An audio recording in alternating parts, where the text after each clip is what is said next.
Hello. I hope all of you are doing well. आज का जो हमारा टॉपिक ऑफ डिस्कशन है that is the central vista project.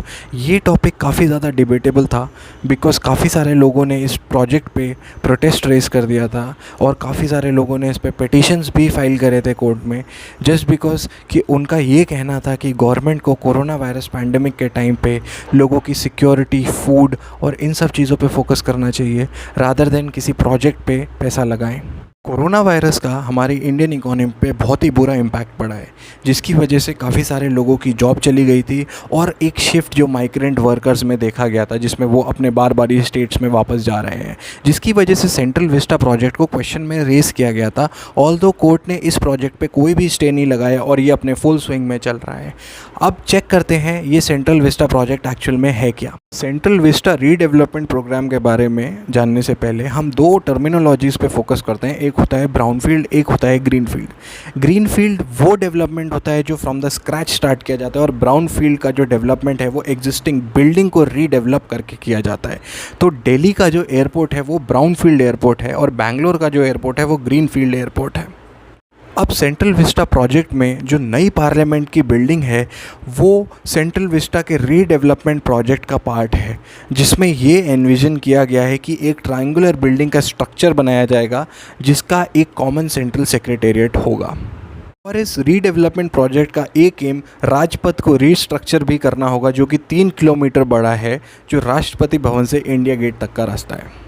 जो ये नया प्रपोजल है उसके अकॉर्डिंगली जो पार्लियामेंट की बिल्डिंग होगी वो एग्जिस्टिंग पार्लियामेंट की बिल्डिंग से 3 टाइम्स बड़ी होगी।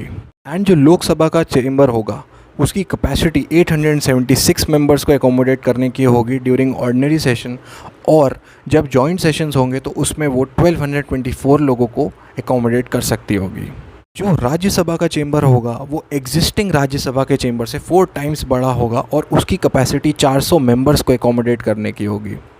According to the new proposal, जो आपने पहले पार्लियामेंट के ऊपर एक स्पायर का शेप देखा होगा, अब वो रिप्लेस हो जाएगा इंडिया के नेशनल एम्बलम से। अपार्ट फ्रॉम दिस, जो एग्जिस्टिंग बिल्डिंग्स हैं उनको इंटैक्ट रखा जाएगा as a symbol of vibrant democracy.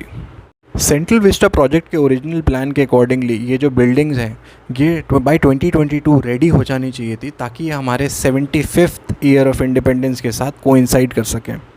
अब एक बार इस प्रोजेक्ट की कॉस्ट देख लेते हैं। CPWD, जिसको सेंट्रल पब्लिक वर्क्स डिपार्टमेंट बोला जाता है, उसने इस प्रोजेक्ट की कॉस्ट 889 करोड़ लगाई थी। अब out of the 7 bidders Tata project limited ने इसकी सबसे कम बिड लगाई थी, जो कि थी 861.90 करोड़। अब इस प्रोजेक्ट से रिलेटेड कुछ फैक्ट्स देख लेते हैं जो आज तक के एस्टिमेट्स आए हैं। उनके अकॉर्डिंगली राष्ट्रपति भवन से इंडिया गेट तक का जो कंस्ट्रक्शन है वो बाय 2023 कंप्लीट हो जाएगा, क्योंकि उसी साल इंडिया G20 समिट को होस्ट करने वाला है फॉर वर्ल्ड लीडर्स। इस प्रोजेक्ट से रिलेटेड कुछ लॉन्ग टर्म प्लान्स भी हैं जो कि बाय 2026 कल ख़त्म होने के एस्टिमेट्स लगाए गए हैं, जिसमें कि एक कन्वेंशन सेंटर का कंस्ट्रक्शन होगा और नॉर्थ और साउथ ब्लॉक को रीडेवलप किया जाएगा ताकि उसे as a national museum use किया जा सके। तो ये हमारा डिस्कशन था द सेंट्रल विस्टा प्रोजेक्ट के बारे में। अब क्वेश्चन ये होता है कि ये रीडेवलपमेंट प्रोजेक्ट जो है वो ज़रूरी है कि नहीं है।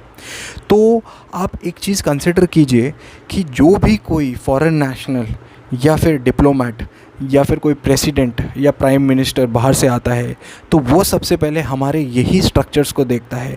तो इट इज़ एक्सट्रीमली इम्पॉर्टेंट कि ये स्ट्रक्चर्स जो हैं अप टू डेट रहने चाहिए। एडिंग टू इट, ये जो स्ट्रक्चर्स हैं जैसे कि हमारा राष्ट्रपति भवन हो गया, इंडिया गेट हो गया, ये सारे स्ट्रक्चर्स हमारी कंट्री की पावर और स्ट्रेंथ भी शो करते हैं। आई होप आपको आज का हमारा टॉपिक अच्छा लगा होगा। अगर आपको ये अच्छा लगा हो तो please subscribe to this channel and let me know if there is anything in the comment box. Thank you very much.